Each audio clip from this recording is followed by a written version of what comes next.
Have you ever been to a movie where you're the only single guy and everyone else has like a best friend or a girlfriend or a boyfriend or anything like that? Boy, it was fun being the only single guy in this theater, let me tell you.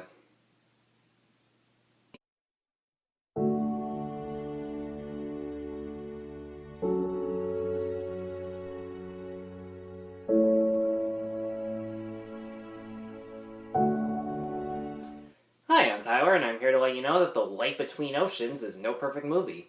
So in The Light Between Oceans, a lighthouse keeper named Tom, played by Michael Fassbender, and his newly wedded wife Isabel, played by Alicia Vikander, discover a baby girl in a lifeboat that washes ashore. And because the father, who was in the lifeboat with her, has already died, they decide to informally adopt the daughter as their own and claim her as their own to everyone else. But years later, when they meet the girl's biological mother, Hannah, played by Rachel Weisz, they struggle with the guilt of their secret while also refusing to let go of the child they've raised for years. Now, The Light Between Oceans could have just easily been your typical cliched romantic period piece in the vein of any Nicholas Sparks adaptation out there. But for me, the biggest element that sets it apart from those films is the way that it was directed. Derek Cianfrance stages his actors in a way that if you were to remove all the dialogue and just see the actors in the positions they're in with their expressions and their body language, you would know exactly what they were thinking and why.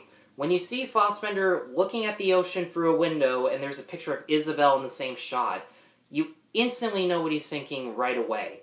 Adam Arkapaw, as a cinematographer, captures gorgeous wide shots that make the island, the lighthouse, and the rest of Australia look like a complete portrait.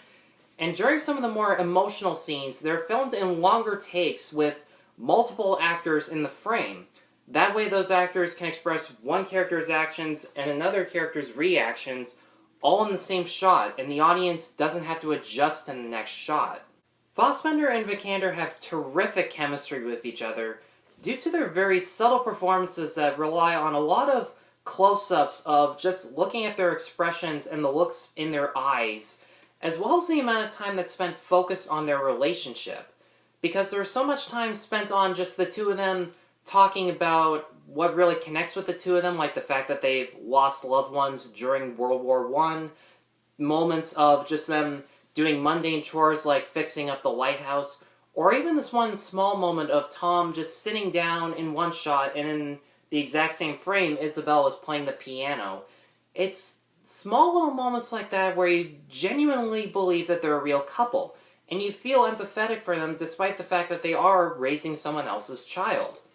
And even though Rachel Weisz isn't in the film as much as the two of them, it's her body language and her very dirty, messy look that you really do empathize with her just as much as Tom and Isabel.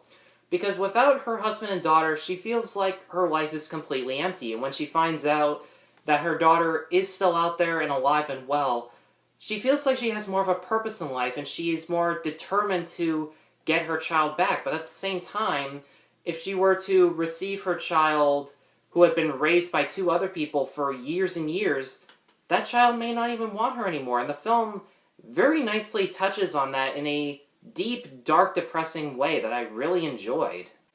My main problem with the movie is that there are a lot of plot conveniences that move the story forward as opposed to the characters moving the story forward. There's this tragedy that happens halfway through on the island that adds to why they want to adopt the girl. Now, don't get me wrong, the tragedy is beautifully told through visuals, and it does help us understand the character's pain, especially Isabel. But it's literally the next day after that tragedy that the baby washes ashore, and it feels completely rushed. And on top of that, when they actually do meet the girl's mother, it's by complete sheer coincidence. They're walking through a church graveyard because they came home for a christening, and they see that exact woman mourning her husband. And don't get me wrong, that scene was still interesting because it focused on Tom trying to hide the guilt in his eyes, but it's a complete coincidence that they even have to deal with the fact that the real mother is looking for the child, and it causes Tom in particular to make forced decisions that, while we do empathize with him, it puts him and Isabel at complete risk. There are going to be a lot of people who will just say that this film is cliched, melodramatic, and convenient, and nothing more. And yeah, there are some unrealistic plot conveniences, and there are plenty of moments that just rely on appealing to people's emotions.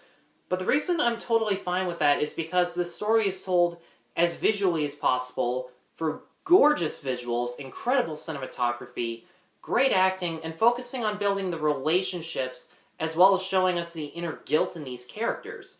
And for that reason, I'm going to give The Light Between Oceans a 3.5 out of 5. Guys, thanks as always for watching. Be sure to like, subscribe, check out my other reviews at NoPerfectMovie.com. Thank you all so much for watching. Take care.